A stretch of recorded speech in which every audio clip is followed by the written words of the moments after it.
Hi friends, welcome to my channel. இந்த வார ராணி இதழில் என்னுடைய பேட்டி வந்திருந்தது. அதை பற்றி பார்க்க போகிறோம்.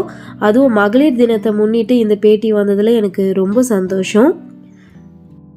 இதை பற்றி நேற்றே நான் வீடியோ போடணும்னு நினச்சேன். ஆனால் நிறைய வேலைகள் இருந்ததால் என்னால் வீடியோ போட முடியல. இந்த ராணி இதழில் 2 பக்கங்கள் என்னுடைய பேட்டி வந்திருக்கு.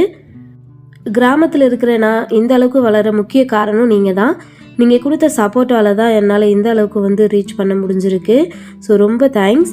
உங்களுடைய சப்போர்ட் எனக்கு கடைசி வரைக்கும் இருக்கணும்னு நான் நினைக்கிறேன். நம்ம சேனலில் வச்ச போட்டியோடைய வெற்றியாளரை தேர்ந்தெடுக்க ஓட் பண்ண சொல்லியிருந்தேன். அதுக்கு இன்னும் 3 நாட்கள் தான் இருக்குது. மறக்காமல் உங்களுடைய ஓட்டை பதிவு பண்ணுங்கள். அப்போ தான் சரியான பொருட்கள் தேர்ந்தெடுக்கப்படும். தேங்க்யூ.